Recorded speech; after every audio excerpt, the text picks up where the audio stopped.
creative company is so delicious, and the creative process is one of my favorite subjects. How humans can create something out of nothing is wildly exciting to me. And one of the best ways I love to spend my time is writing and recording my songs. My guest today is Aaronespe. Great singer-songwriter, author, painter. He's toured the world with his original songs. He's been creating his whole life like me. He's written a book called On Songwriting that just came out in November 23. We're talking about the creative process, and we're talking about what it's like to spend your whole life doing what we do, right here on Creative Conversations. Hello, hello. Hello, isn't it cool to meet you? Oh my gosh. We go way back to like 2005. I know, it's the craziest thing. And I remember that I was just searching on CD Baby, which used to be that distribution place for CDs and things. And I just thought, can I find somebody here that actually moves me, that actually writes some songs that I like, that can, and I heard that song Settling, and it like shattered me. It's one of those songs I can listen to anytime, any year, any day, and just cry my eyes out. It's like so gorgeous. And there's only a few songs that do that in your life, so it's pretty interesting. I think you just tap into just real things, Yeah, I'm grateful for them, and that was my first. I wonder if it was on account of them putting me in on the front page for a little bit, because I had just released that album in October, and I was trying to solicit reviews. I was mailing it to everybody I could think of, and then CD Baby, Derek Sivers. It's basically like an automated thing, but they basically tell you, we like your album, we're gonna serve it to our customers on the front page. Can you send us? I think they said send us like 20 CDs or something.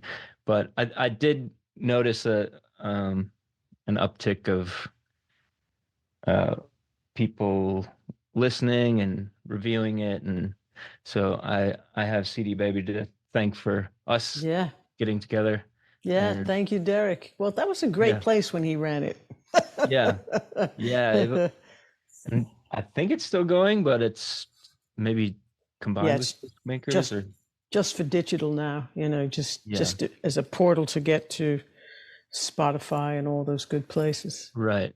Yeah. It's a different world. I'm not mailing CDs very often anymore. That's good in a way. It's good in a way. Well, it is really cool to meet you, Aaron. So thanks so much for jumping on and doing this thing. Yeah, likewise. Absolutely. We have both been writing songs our whole lives. We've been playing with that creative process for a long, long time, and you've got a cool book about it too. When was the first time that you remember experiencing writing a song? How did that happen? The first, let's see. Well, my sisters would tell you that I made up little rhymes when I was a kid, and I'd just sing them, but I was just being goofy.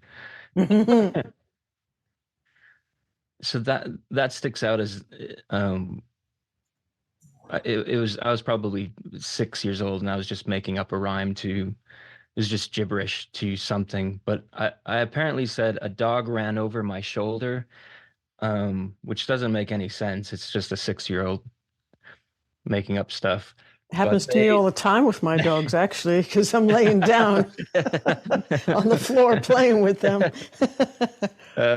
And so that was whatever. It stuck. They will still tell you that's my first song. But I would say I was probably 15 or 16 when I first started seriously trying to give it a go, and that was just me in my bedroom. But what did that feel like, and how did you explore or pull that out of you? Like, you talk about so many great starting places in your book. What actually happened naturally, just because you're a human, that you experienced at that young age? without having read any books how to do it? Yeah, I would say I had just so where I'm from, people play ice hockey like 8 months out of the year. It's a town of 2,500 people or so, and I grew up playing hockey, and it's like Texas football, except not as many people, you know. Um, and I just wanted to play hockey, and then so I started from about the time I was 4 or 5 to and my whole social circle was hockey players, hockey friends in school, hockey friends uh, outside of school. And then in the ninth grade, I I didn't know what it was at the time. I just knew something was wrong. Um, Probably in seventh grade, they started panic attacks, and I didn't. I just thought I was sick. There wasn't really. I didn't have any language for it. I just knew that I would often have to excuse myself to the bathroom and either throw up or just calm down. And and they started getting worse, and part of it had to do with some of the hockey stuff. And I remember asking my parents if I could quit hockey in seventh, I think sixth grade. And then they ended up eventually saying, okay, you know, if you can quit. And that was the ninth grade.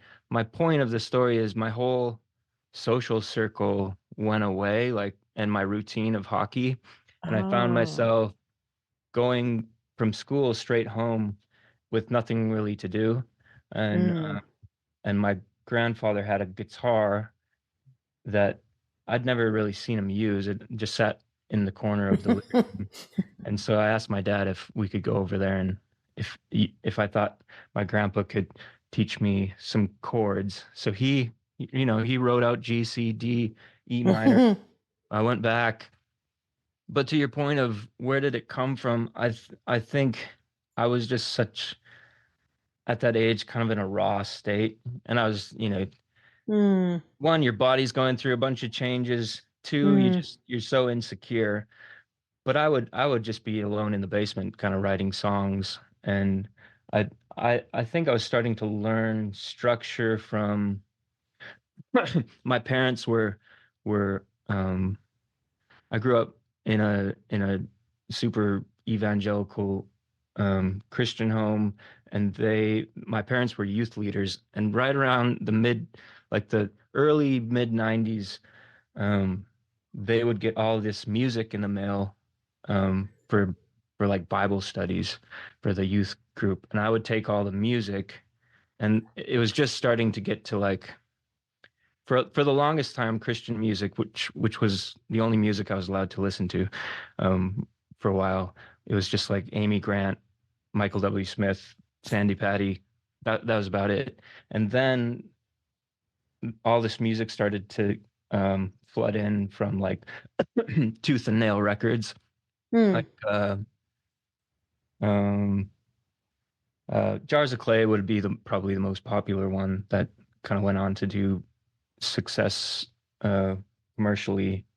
But I just started listening to those songs, and Jars of Clay especially was emotion, like it felt emotional. It was the first, some of the first music where I felt uh, something inside me churning, you know.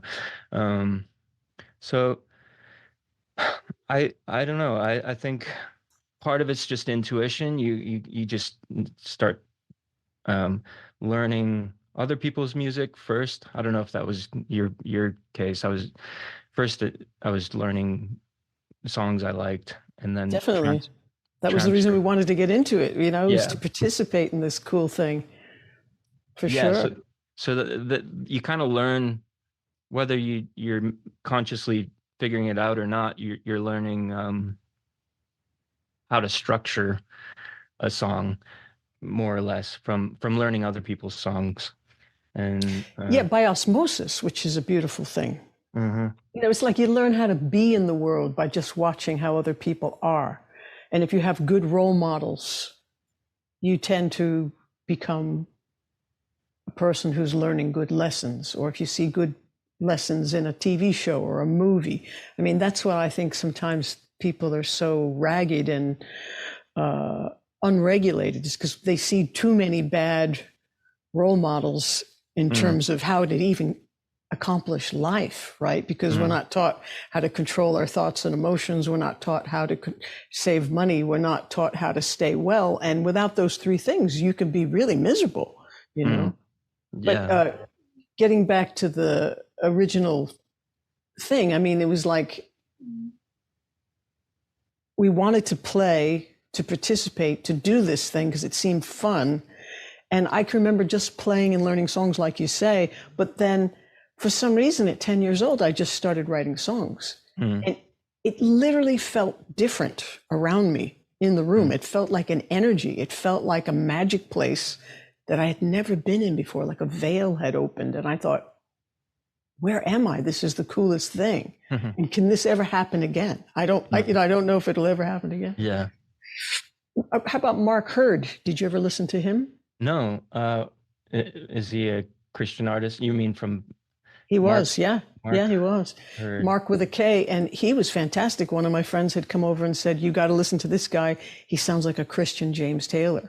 And I thought, up until that time, it was hard to find a good message with decent musicianship.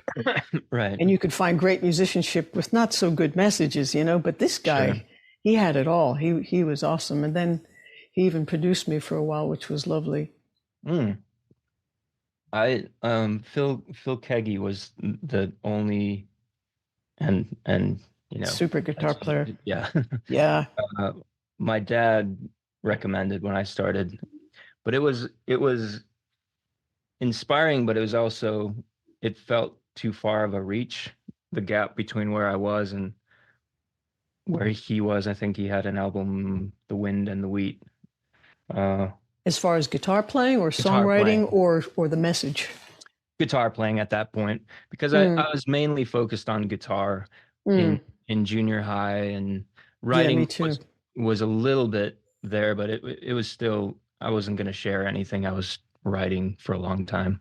Who are some of your favorite guitar players or songwriters? Yeah, James Taylor was big. And then when I got a little older, the rules in the house changed. So my dad, he got one of those, like, get 9 CDs for 1 cent if you buy. Remember those deals, like from BMG? Right. So he picked out all the music he liked in college, which was Neil Young, Harvest, Seals and Crofts, James Taylor's greatest hits, the white one. So we would I just remember listening to those and feeling like this feels good to me. This sort of, you can hear the guitar, you can it's, I can maybe with James Taylor learn a little bit of the finger picking and how it's working. But at that point, you're not like, there's no internet to look up guitar tabs. I'm just like pressing stop, rewind. Oh yeah, one note at a time, one beat at a Yeah. time.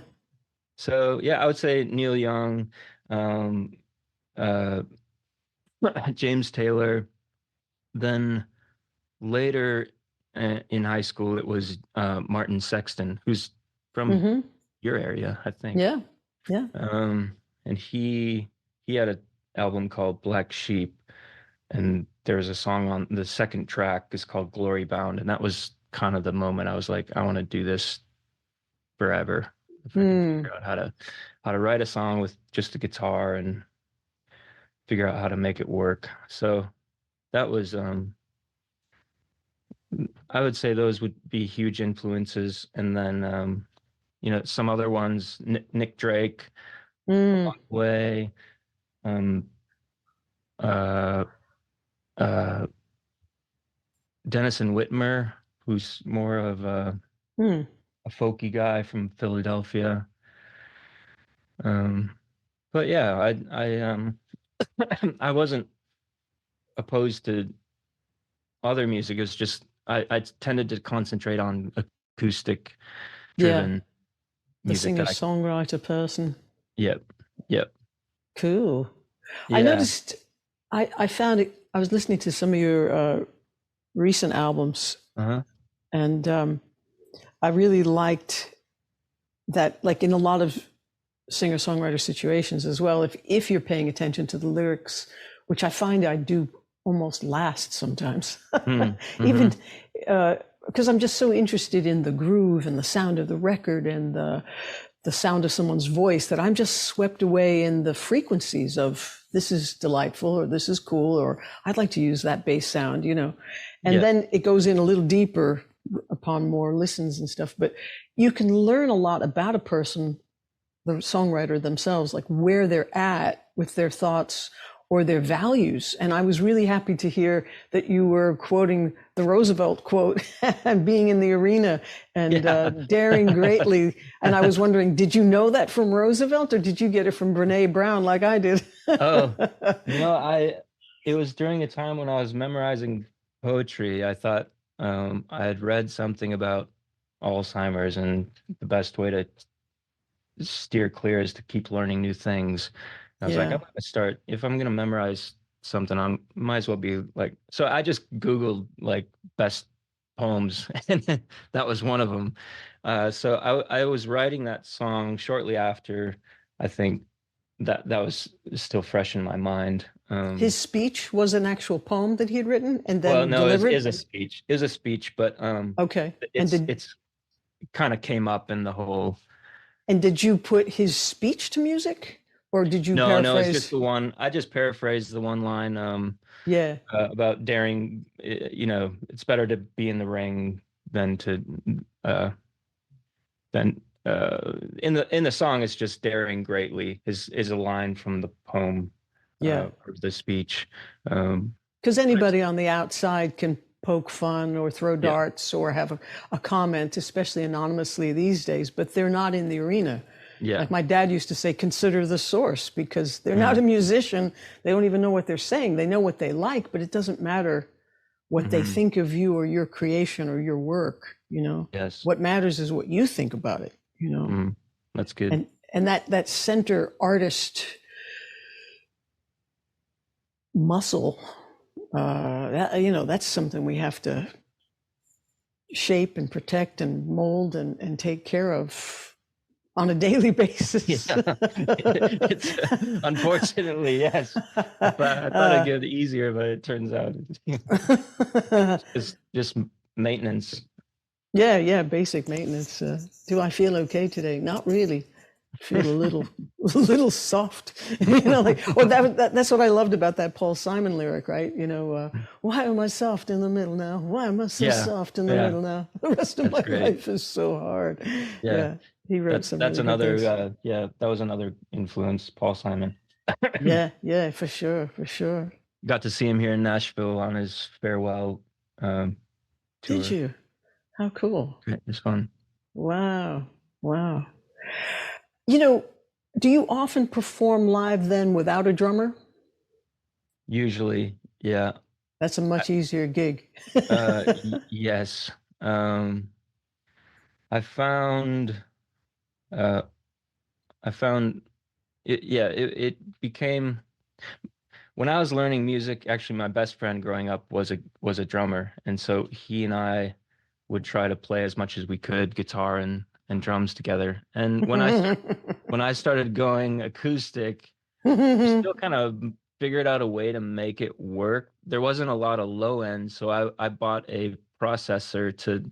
Um, I learned this from Dave. I went to David Wilcock's show, and he has this great tone on his low end, and I think he uses two. I think he uses two inputs, so he has anyway. He's Uh, going stereo into a preamp or something, yes, probably. yeah. Yeah. So I bought this processor that made it basically just octavizes I don't know if that's a word, uh, the um the low notes. So we would play like at church, um we tried it with a bass player, but it was a small town. There weren't a lot of musicians, like Mm. hardly any. So it was just kind of him and me making music, and it worked for a bit. Uh, but then I just when I was trying to do this as a career, 2005, it just made more sense to call a coffee shop and see if Oh I could yeah. play in. James Taylor is always saying, be self-contained, you know, like be Sure. a singer-songwriter where you could do your thing without the whole band, because for a while it's too expensive to travel with the whole band. And Yeah. it's much harder for me just for sound. I mean, I like a whole band and I love Mm-hmm. playing with drums and I love being the lead guitar, just Mm. skating over the top, you know, because when I was on tour for 12 years with a Beatles tribute band, I Mm. was one of four. And if I stopped playing, something really dropped out, you know, Yeah. because we were doing Wow. the Beatle years from 1963 to 1970, all those Okay. songs. But then I was in a band for 4 years touring around to all these theaters. That was a 5-piece band, and they were doing the solo Beatles tribute. So I had to be sounding like all these other guitar players. And if I stopped playing, that thing was a machine. It just went. And I was just Wow. skating over the top. And it's so easy to just turn up your guitar and play, but to sing over all that Insane. sound, it's insane. I don't know how professional people do it. I'm always wishing I could go on a sound check or be on stage and say, what are your monitors like? Are they insanely loud? Because I'm Right. always having to wear all these muffled things to just keep it normal, because talk about a panic attack. I I like short circuit. When things are too loud, I can't see. All my senses kind of go like a deer in the headlight or something, and it's just too much. It's But, overwhelming. but yeah. So 4 years in the Soul Beatles, that sounds intense. It was Uh, intense. It was a lot to learn, and both bands, a ton of stuff to keep under your fingers. Don't you wish you could remember how to play everything you've ever learned yeah. Yeah. Yeah. impeccably? Yeah. It was just Because people don't realize how much work it is to be us, right? The whole creative thing and the mind game of being able to step out of the doldrums and the boredom Mhm. and the self-doubt to create is one thing, but to uh, build a whole repertoire of your own stuff is something. To keep that repertoire under your fingers is a whole other thing. Because some Mm. people are just performers, you know, or they're Mhm. just side people, Mhm. and they just play with whoever they're playing with. They don't have to remember all these things that we Mhm. remember, or produce things note for note, or you know, these are the kind of things I wonder about, you know, with other people's art and Mm. their abilities. I'm sure you just decide before a tour, like maybe which songs you'd like from which albums to perform and work up a set list. Yeah, and I after moving to Nashville, uh, decided not to tour or try as little as possible to tour and just write. Part of that had to do with panic attacks and all some of the stuff we've mentioned with self-doubt and fighting my own demons. But when I will say I did a summer tour this past summer, and I took my family. We have four young boys, and we uh, got a camper and did the whole works. But I found myself um, actually went online to just look at like recent James Taylor concerts where it's just him, because I Mm-hmm. was like, I've forgotten how to do this. What do you say? How Mm-hmm. do you start? So I would just go online and watch these concerts from like 2007 where it Wow. was just him and then occasionally a piano player. But you're right. I mean, it's yeah, and if you're mine, I'm pretty lyric driven, so it's Mm-hmm. remembering all the lyrics. It's Mm-hmm. remembering the all the guitar parts, and especially if it's just you have to make the guitar sound interesting. You know, you're an entertainer. You're asking Yeah. people to come watch you for an hour, and uh people don't really want to do a whole lot. I don't want to do a whole lot these days. But if I find myself at a concert, then I'm appreciative of uh the performer, really doing their thing, their Yeah. craft. So, Yeah. but you're right. It's a lot. Like you wonder sometimes, why am I doing this? Yeah, I do. All the What what time. what parts of it are your favorite? The creating. Yeah, me too. Yeah. So And if I creating could in the just, studio, I just mm, yeah, that's like, chef in the kitchen. hmm It's great. If I didn't have to perform the music, if I didn't have to release it, releasing it's fine, but I just as soon as the song's done, I'm on to the next one. I mean, it's I for know. me, I have no interest in, which is why releasing albums is tough, because it's usually the stuff you're promoting is, yeah, way off the. It's like actors where they have Yeah, to go and do talk shows and they're in the middle of a whole new project, but last year or a year and a half ago they're talking exactly. about that movie that's out in the theaters now. Yeah, Yeah. yeah.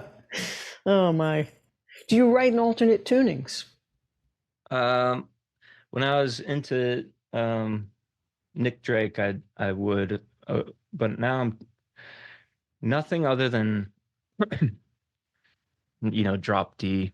And Mm. now I usually don't even drop D. I just put a capo on, um, you know, on the second fret and play in D. Well, I guess E at that point. E Yeah. E at that point. Yeah. Um, Nice. but Do you use that? Go ahead. a part of that was the performing thing. I didn't want to have people have to watch me retune a guitar. Absolutely. So It's a gigantic can of worms. yeah, Um, have you ever heard of that G7 capo? no. Supposed to be really big in Nashville. One of Oh, it my probably is. friends of a guy in Nashville told him about it, and they both pulled it out of their pocket like, this thing is a godsend. And I haven't gotten one yet. They're like $60, but it's like, G7? yeah, it's like supposedly, it's got nothing to do with the chord, but it's supposedly like the best capo ever made for any size neck with any radius and will always be in tune wherever you put it. I thought, Wow. this I have to check out. But yeah, the alternate tuning thing, I've written in over 70 different alternate tunings and finding ones myself or just visiting lists of Joni Mitchell tunings. And Mm, it's a beautiful place to go because it's lush. Like hmm Joni used to actually sit outside every once in a while on a mountaintop and tune to the landscape.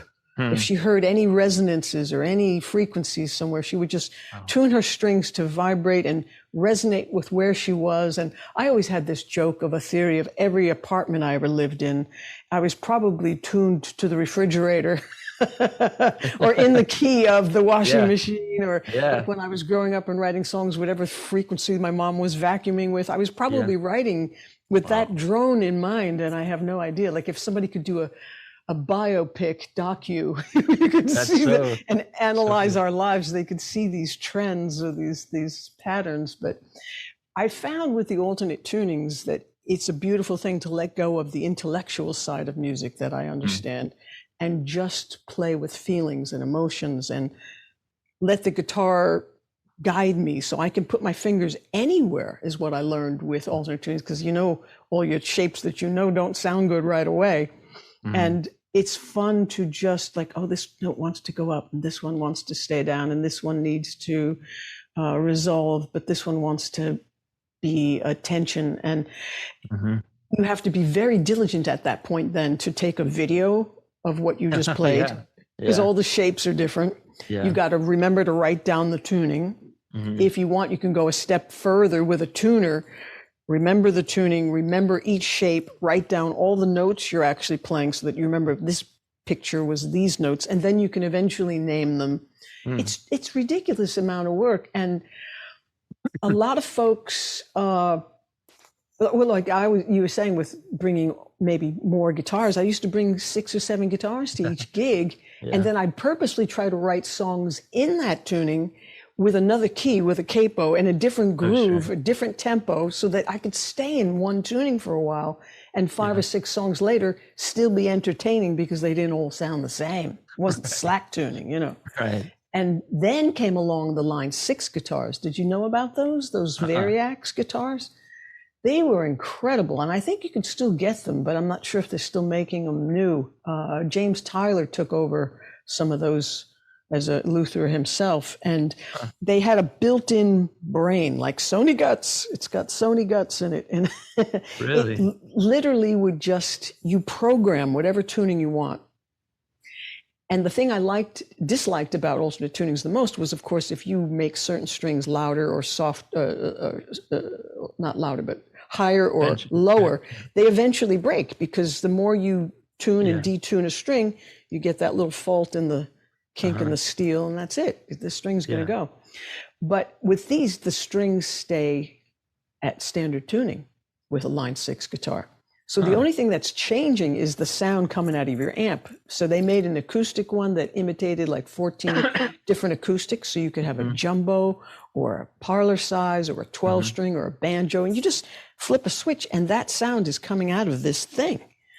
And then they had electric ones where there were 28 different electric guitars that used to come out of those. So you could get a solid body, a semi-acoustic electric, you could get a big jazz box, you could get a sitar, you could get a banjo, you could get various acoustics. And I used to tour with these guitars for those sound-alike bands, because there was like 28 guitars in one guitar. Yeah, that it just makes sense from a practical standpoint.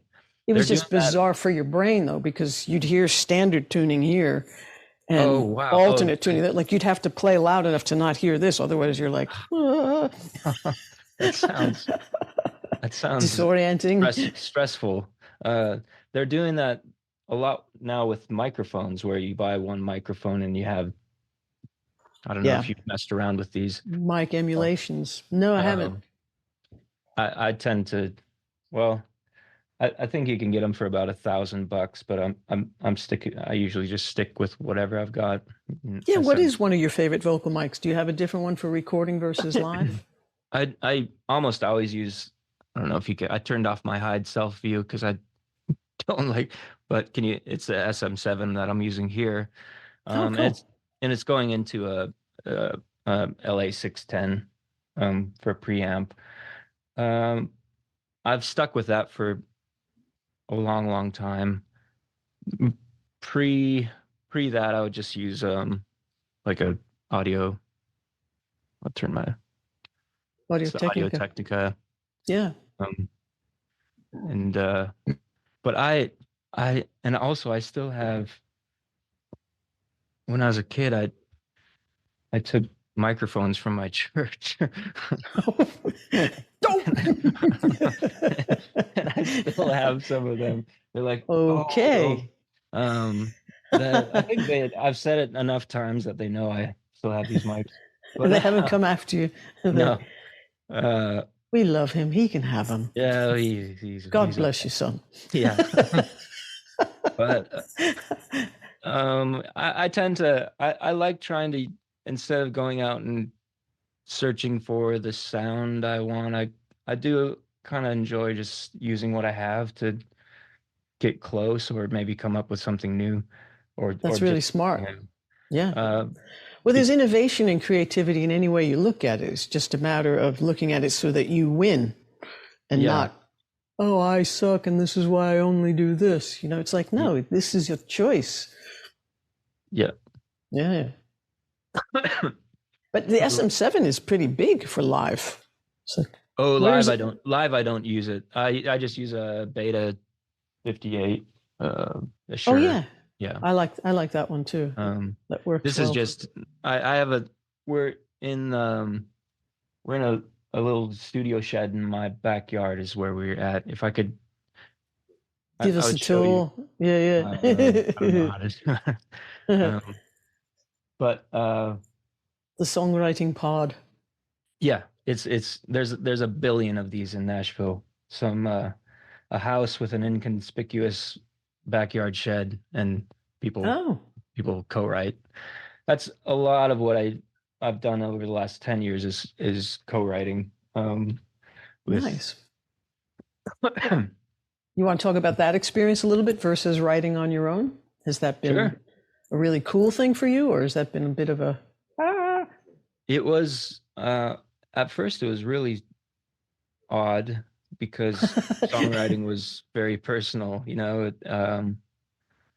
and I'd only written like, if you couldn't even really call it co-writing, well, not Nashville co-writing, but Yeah, that's a bouncing whole off other thing. bouncing ideas. Nashville co-writing, it's it's like a it's the mindset has to be different, and um you tend to I tend to be co-writing for maybe 4 or 5 reasons. One, I'm writing with somebody else, and we're just writing a spec song for potential other artists to record. Mm. Two, I'm writing with an artist for their record, um, for them to hopefully record. Three, I'm working on my own project, and I'm I'm needing help getting through some songs, so I'm have somebody over helping. Four would be we're writing for licensing, uh, Mm. where somebody is I'll be creating a track per a, a music supervisor's brief, and we are trying to maybe a vocalist is top lining, Mm-hmm. maybe not. Um, so it's more composing, and then the last one, which is probably the best one, but I do the least, is just for the hell of it, just writing to co-write just to because it's fun. Yeah.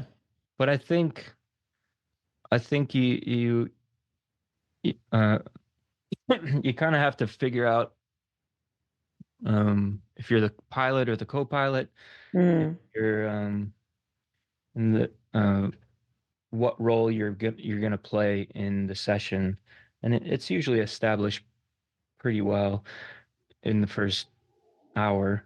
Um, and it's also well the first if it's somebody complete, which sounds like a long time, Well, but the no, no, first it doesn't uh, sound like a long time. It just sounds like I was going to go dirty for a second and just go, whoever gets the leg over first. It's just like you're yeah. just duking it out, like, I'm controlling this session. It's just Yeah, ridiculous. yeah, totally. All right, you've got the Sometimes, bigger yeah, ego, you sometimes maybe go. it feels that way. Um, yeah, I think, and it's a different process if it's somebody new, which uh, so I spent the first 5 or 6 years just every day, like almost somebody new every day. Like, so if you first have to Wow. kind of get to know them, Mm. uh, you have to establish trust. That's key. Like, if it, you're not gonna get very far if you don't trust each other enough to Yeah.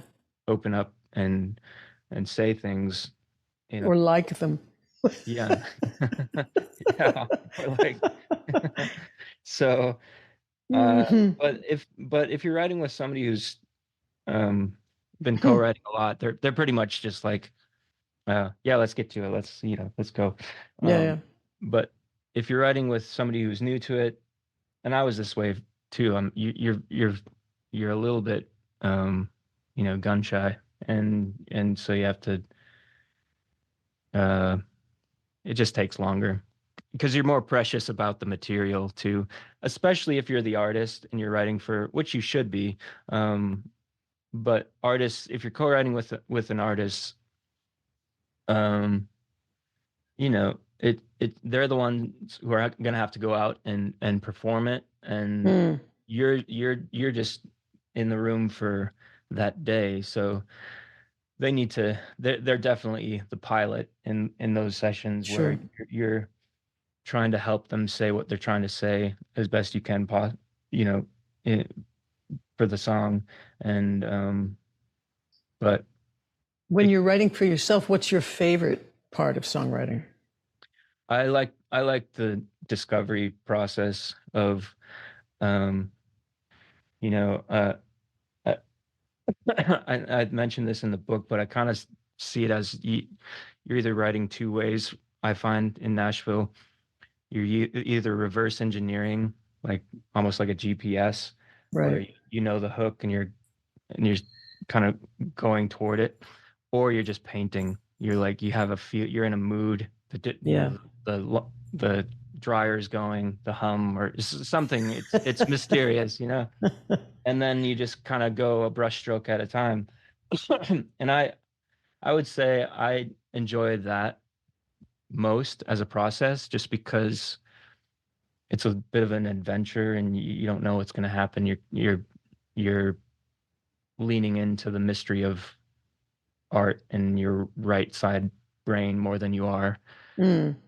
And what about technically the lyrics versus the chords versus the melody? Like for me, my favorite part is this phrase or this sentence is suggesting a certain rhythm because of the strong and weak syllables in the language itself, which all of a sudden starts sparking off melody ideas for me. And it's like, if I already have some words, I can put a melody to anything. And that's kind of like my favorite part. It's like that prosody of making something really fit the groove and just have that singability that Sammy Cahn and Stevie Wonder and people used to talk about, you know? Mm-hmm. I, yeah, for me, it's more, yeah, I mean, you're playing off of, when I'm writing by myself, it's usually with a guitar, sometimes a piano, but I am basing a lot of the melody off of the chords I'm playing and voicings.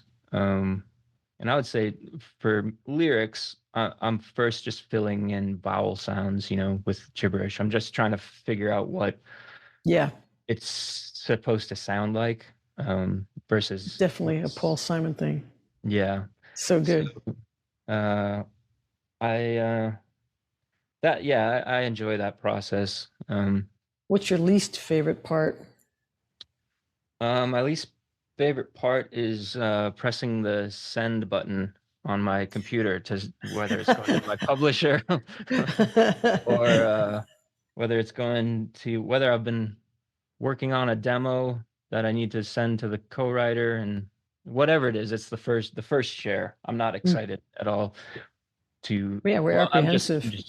I'm just like I I care too much, and I know that's an Achilles for me, but uh yeah, I just it's like you want I feel sometimes like I'm a little kid with coloring books, and at the end of the day I'm bringing them to mom and dad, and you hope like a couple end up on the fridge.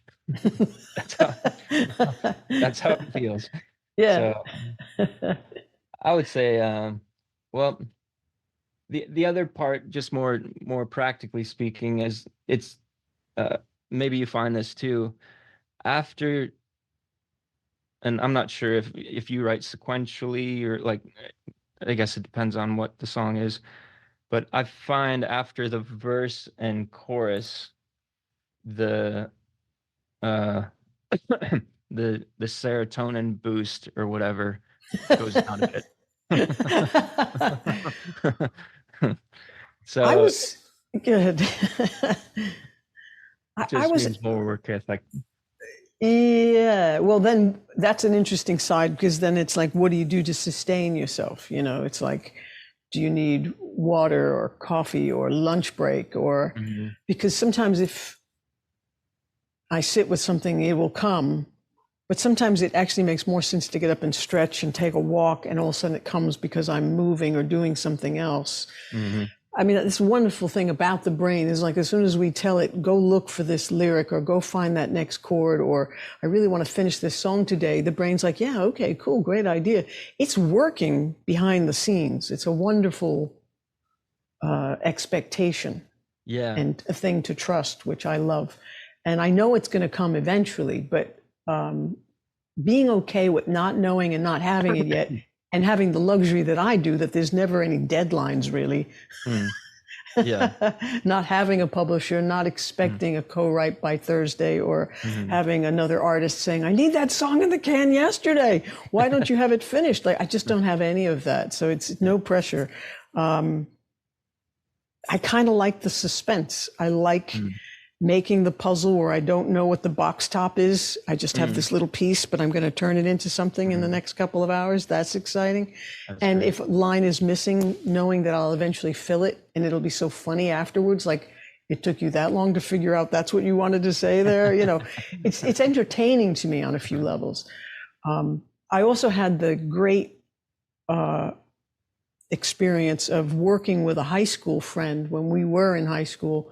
We were in a creative writing class, and she had enough courage to say, would you put one of my poems to music? Oh, wow. And after that, we wrote like 60 songs together. And what a gift to get a finished lyric, a potential lyric, a poem, or a bit of lines, words, so often. So I did learn how to write sort of top down. I would just say, okay, here's the first couple sentences, this tempo. Do I want to sing this, first of all, object or topic wise? I don't know if I want to sing about whatever she's writing about. Deciding that. So I'll try this one. Oh, I'm in this tuning. I was so fascinated by the process that I would set up a tape recorder and just say, okay, I'm in this tuning, and this is Shakes's lyric. It's from this date. It's called this, and I'm going to try to find something. And I would literally try to record the process because I loved the creative process so much. And sometimes I'd be like, damn, that intro is catchy. Oh, now this verse sounds really catchy. You better come up with a catchy chorus. But I would always top it, like just get catchier and catchier. And I loved it so much. I got so used to it because it was such a gift to get that half done. So sometimes I feel like my least favorite thing is trying to figure out what I want to talk about, because literally I could have students come in and they're like, I don't know what to say, or I can't find a melody. I'm like, open up that magazine, give me a sentence, give me your favorite chord, and I can sing anything and make it sound really cool. So I have more practice, I think, doing it that way, having a lyric first, but I don't do that for myself. They come out all together, they come out in all different ways, and I guess I just still have a little apprehension about the words on my own sometimes. Like, I would be a great Elton John for somebody as a Bernie Taupin, and that's what we used to say we were. She was Bernie and I was Elton. I was going to ask you if you still write with this person you grew up writing with. Does she still send you poems, or is she still? Once in a while, very, very rarely. But when she stopped back in the late 90s, I was like devastated. I'm like, oh, come on, this is such a great thing alongside of all the other ones I write myself, you know. But I still have a ton of old songs that I have not recorded professionally yet or released. And I keep writing more is the problem, you know.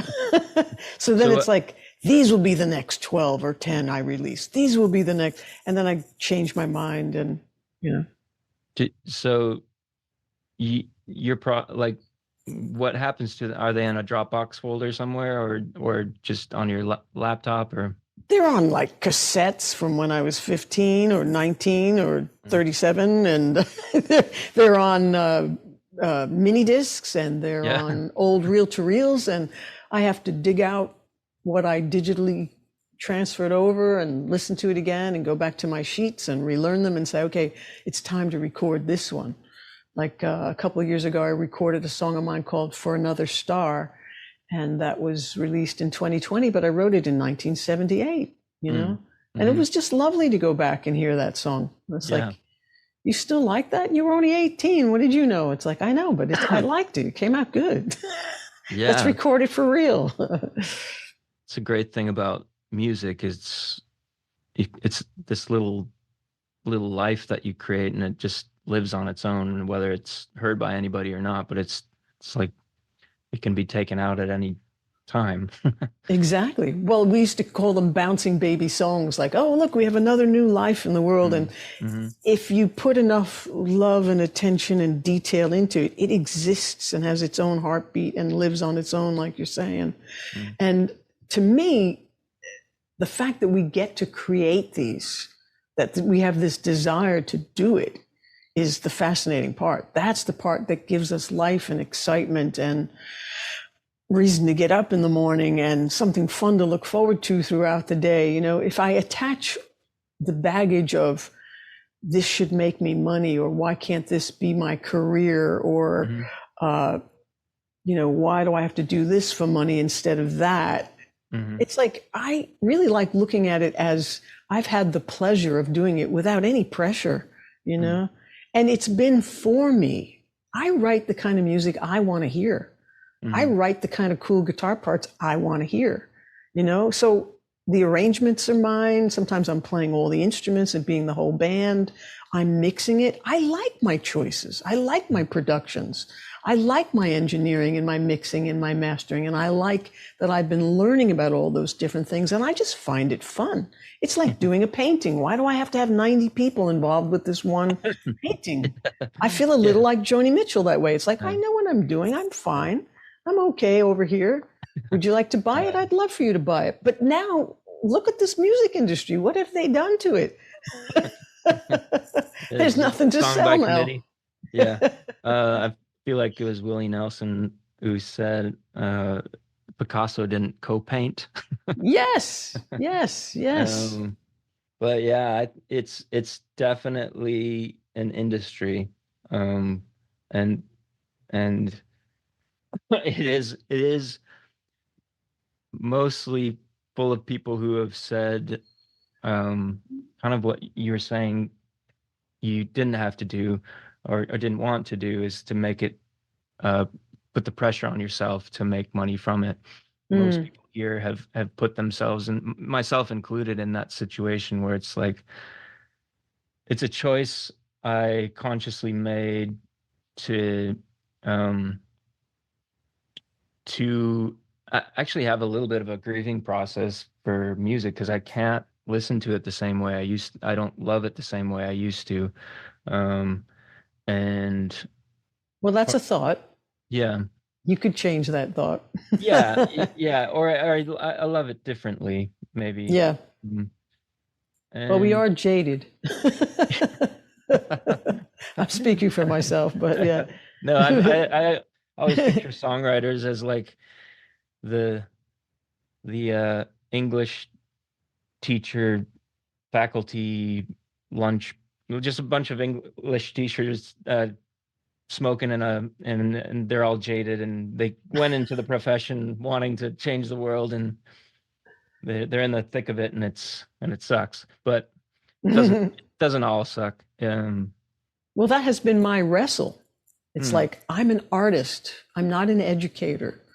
You know, they wanted me to teach there because I had a different perspective. You know, I feel like I'm an artist in residence, and I get a stipend because that's my salary, and I get my living quarters, which is the house I was able to buy because of it. And really, I just have to keep experimenting and learning and growing and creating, and then share what I discover. Share the process, share what I'm learning, share all the new instruments I'm learning, share the new recording techniques. And when I look at it that way, I'm very happy, you know, and it's very exciting. But I don't like when it's grades and paperwork and nonsense, you know, like there's red tape and everything.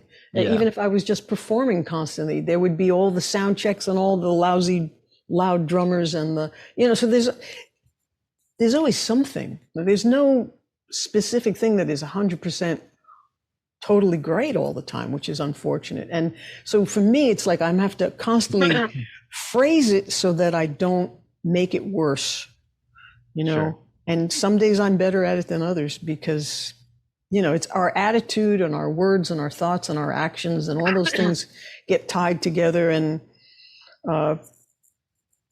you know, we tell ourselves a story and then we believe it and then we can't overcome it, right? So I don't know, have you heard of Eric Maisel? No. He did one of these podcasts with me, and he's written over 50 books for creators, for creative people. And he's a psychotherapist and a psychiatrist and he's against the whole system of how people are treated and just not understood, or giving them the tools to think better, right? Rather than just medicate everybody and put a label on them and say, well, you're screwed. You belong in a box because you have this problem, you know? Sure. So yeah, he's a very cool guy. He's got a lot of cool books. I'll check him out. That's definitely a fascinating subject for me, for lots of people. But Oh yeah.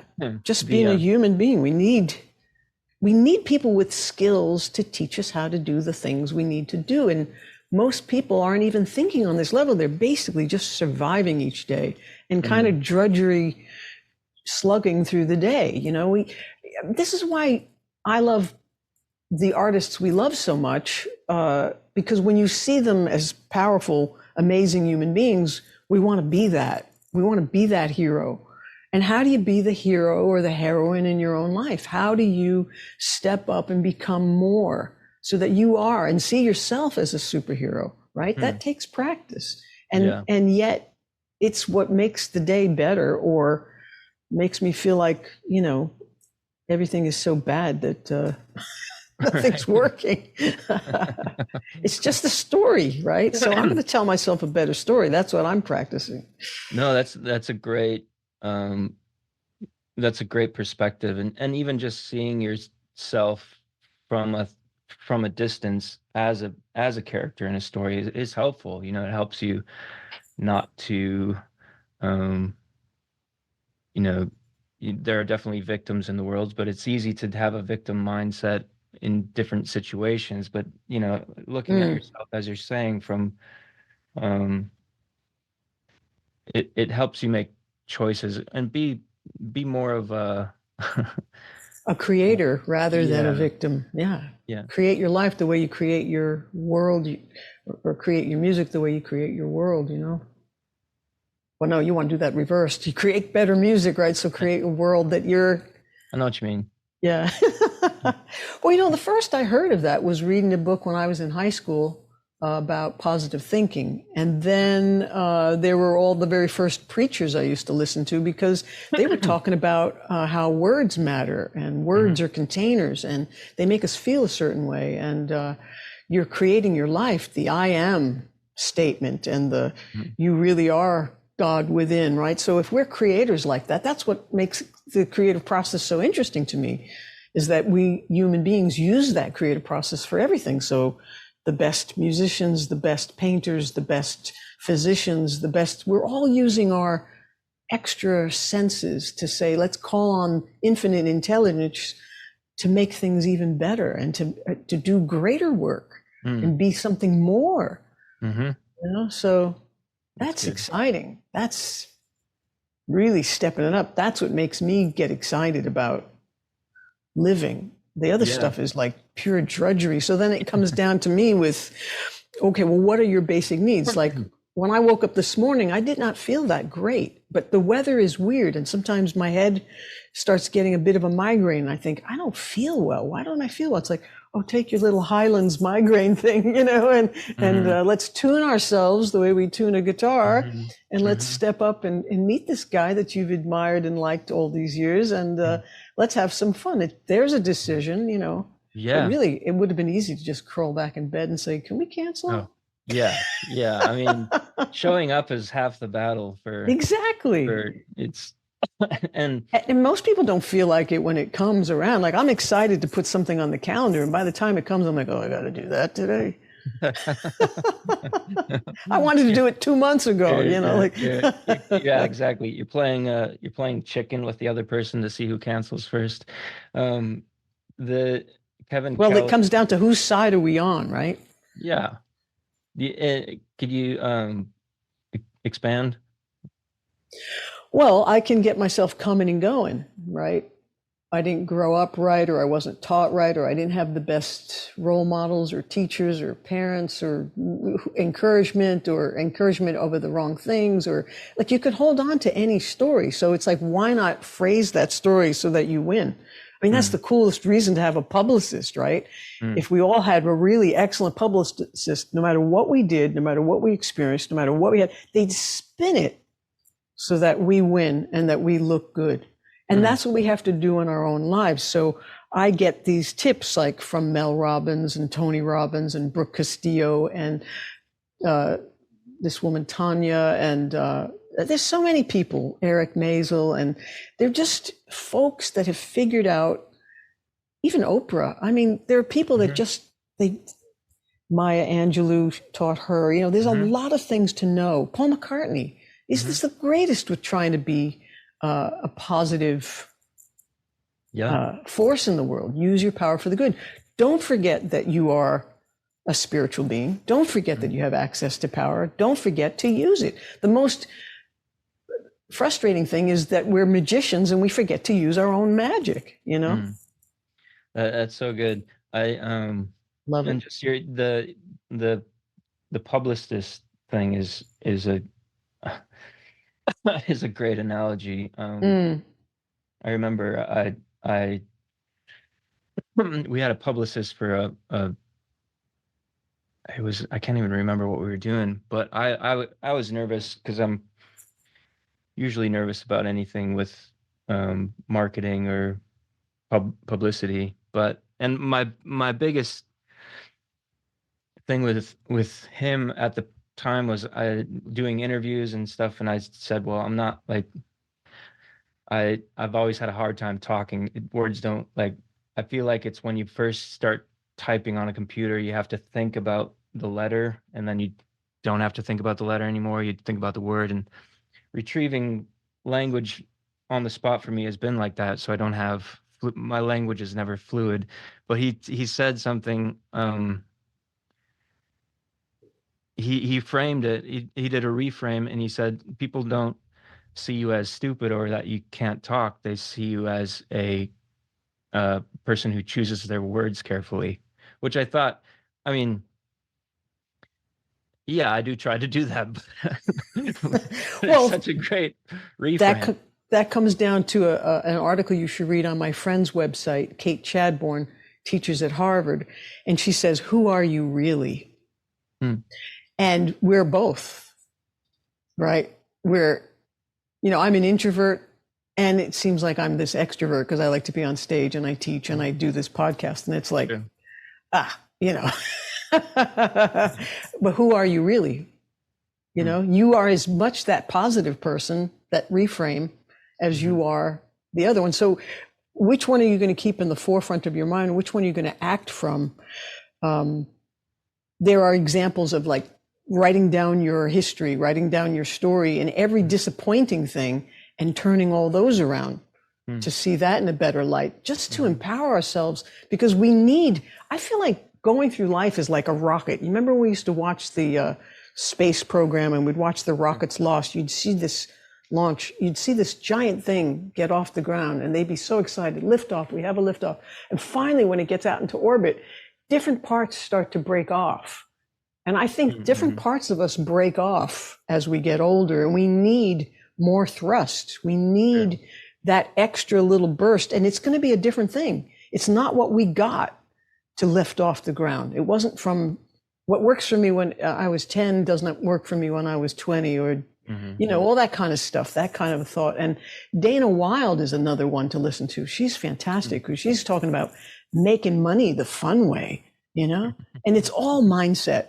Yeah. Everything is mindset. And whether we win or lose is mindset. Whether we get the song written or whether we're successful or whether we're just kind of making it and just getting by. I don't want to talk like that. I don't want to Hmm. be that grumbly person anymore. I could so easily like turn into my mother and be professionally disappointed about everything. And the people I'm around are like, please don't, because we will leave you. Yeah. Yeah. No, I mean that's a uh, great litmus test of like the people It's a choice. around you. Yeah. I'd rather just be a very happy-go-lucky beetle, and just try to turn on the fun and hang with great people like you, and just enjoy being us. That's Yeah. that's the miracle of this time. I don't want So every minute of every day to feel like a bummer. God, it's all in my own head. The whole freaking thing is in my own head. Ah. great. I gotta write down some of the books you listed. One that I have to do. I've been doing this for about 4 years now. Is a like a positivity. It's not a mantra because it's a whole thing, but it's basically about the stuff you're talking about. It's from a book called The Carpenter by John Gordon. He's kind of a Right. he's written a bunch of self-help um, coaching books, but it just helps me to start the day Mm. like with the perspective that I do have a choice. uh, Mm-hmm. That's the and part we all forget. yeah, And that's the practice. Like everything else, we have to really literally tune ourselves like we tune our guitar a million times a day.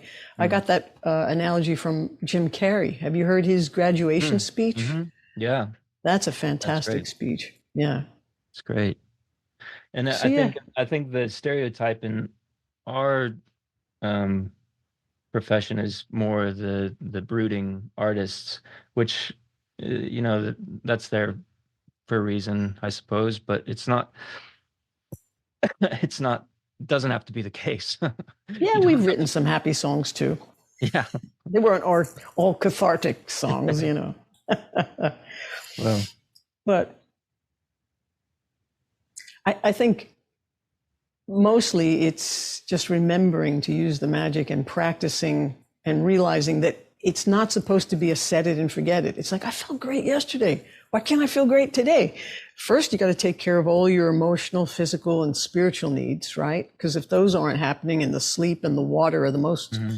big Yeah. ones, the fuel, the food, the real food, because it takes us decades to know what food actually works for us and doesn't. Mm. And the industry, no matter which industry it is, sometimes would rather have cattle to just tell them where to go and do, and they rather you stay depressed and helpless. They don't want you to be real strong necessarily, but I would rather be a person that makes my own choices and does have that strength and questions everything, because not everybody is in your body. Not everybody knows Yeah. really what's best for you more than you. And Right. so that's a responsibility too. It's much easier to have a chef and have a publicist and have like everybody take care of all those things for me. So all I can do is create. That's what I want to do. Can someone cook for me, please? And it's like, there's just a lot of responsibility to step up with and to be an adult. But I Yeah. want to be one of those. I want to be Paul. I want to be the image I have of Paul in my head of dancing with people, being respectful, mutually appreciating each other's work and having fun, Mm. And when I can't be that, I'd rather be asleep so I don't hurt anybody or hurt myself. Not a bad second option. Sleeping. Sorry, don't know where he is today. So That's great. great. Uh, I've enjoyed this. I don't know Me too. how long you want me for. I'm good for whatever. So Yeah, we're just good. What just let me what know. what haven't we said? Can you plug your albums and your book for us so Oh I can gosh. edit out the little questions we have here and then. Sure. I guess the best place to go to learn more is just my website, aaronespe.com. Mm. And I um I do like a weekly newsletter of Oh, sweet. songwriting thoughts, and um I'm right now going through my entire catalog of release songs and just going kind of doing a behind the music series. Oh, Um cool. so just Like uh playing in the background and talking over them. it's not a pod, it's not audio, it's actually just a email newsletter. So it's Right. mostly written word with images, but sometimes there's links to listen to like the work tape of a song, how it began, Oh, I um, love those. Yeah.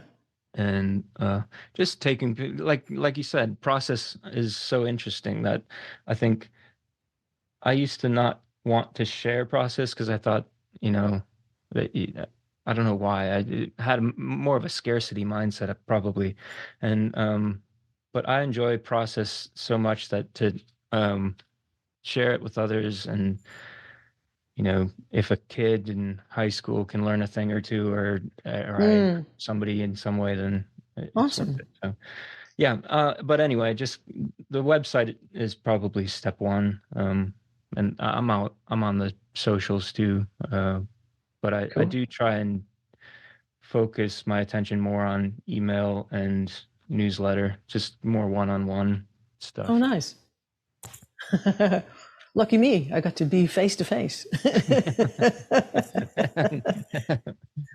Well, what's fascinating about that too is that every student I've ever met since I started teaching at Berkeley in 1984 that writes songs, pretty much writes songs the same way I wrote songs when I was 10.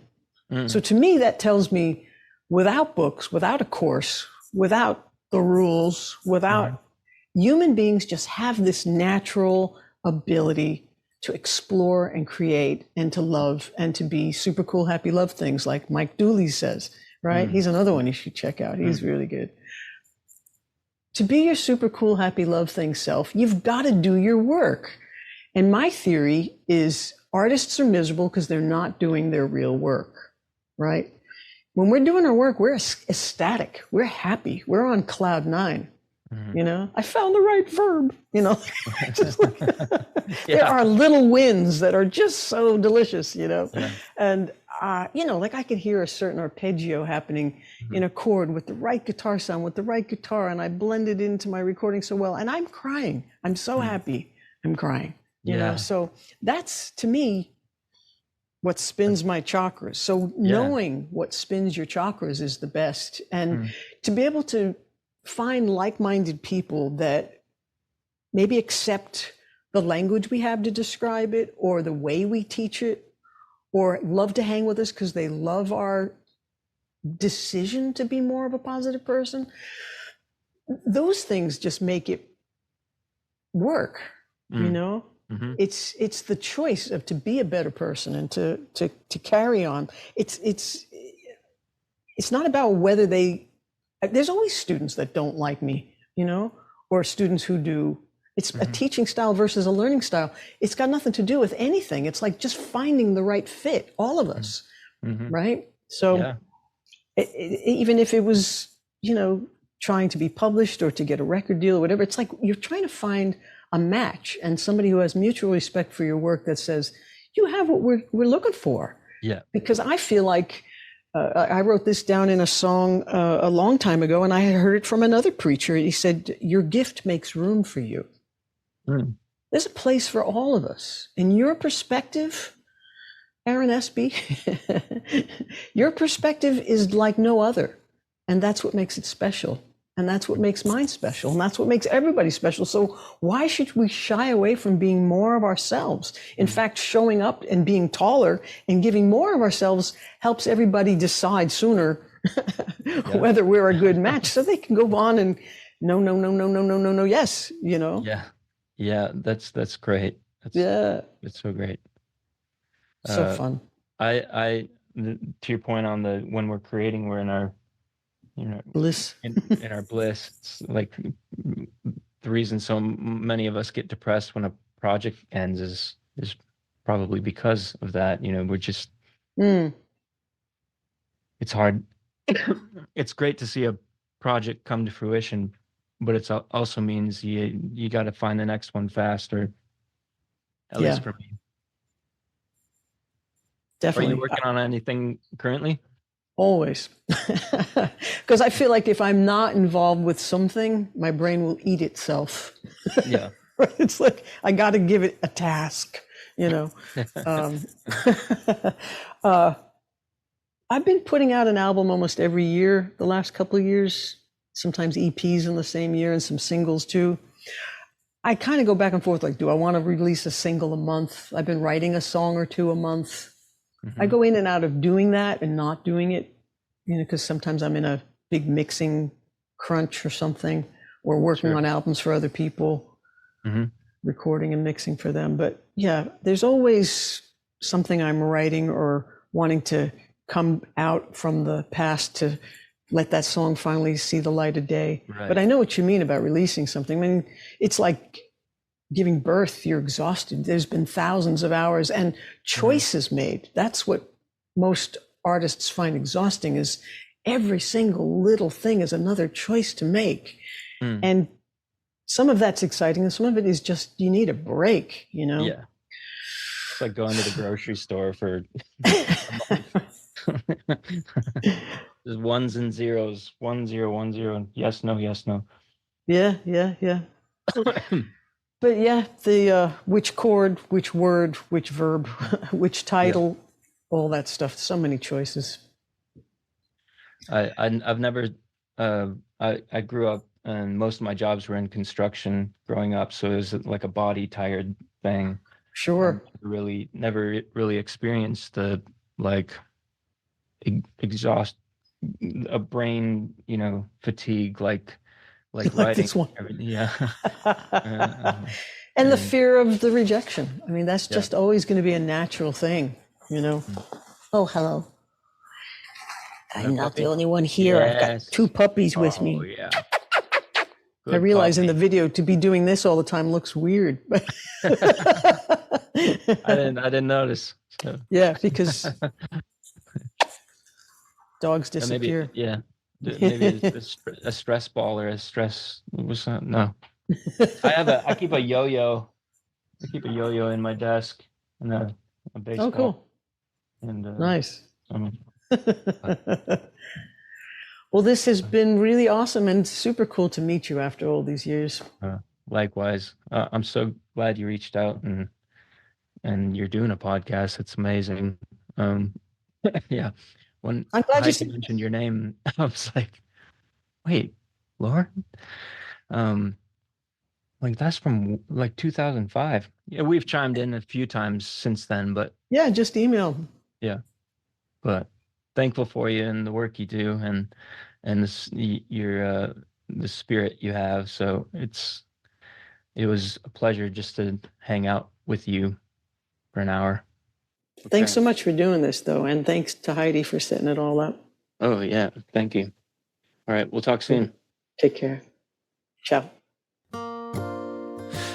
I'm always amazed at meeting other artists and enjoying their work, whether I get to meet them or not, because it takes such courage to create it and to get it to the marketplace and to stick around and to put up with all the BS.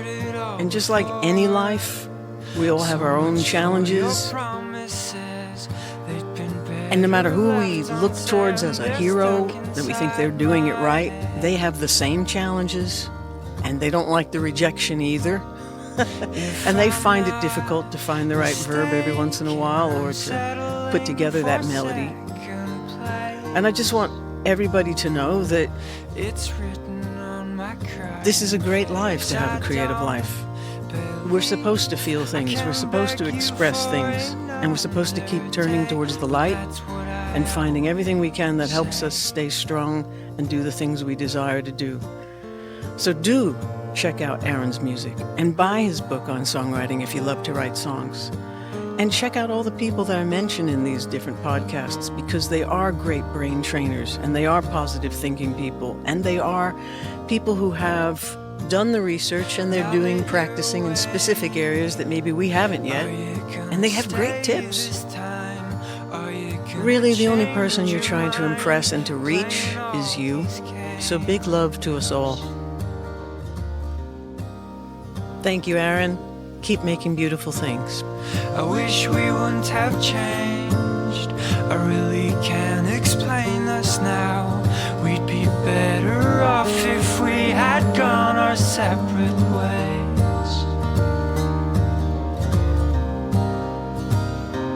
If I'm not mistaken, I'm settling for second place. It's written on my crying face. I don't believe I can beg you for another day, but that's what I always say. Hey, hey, hey.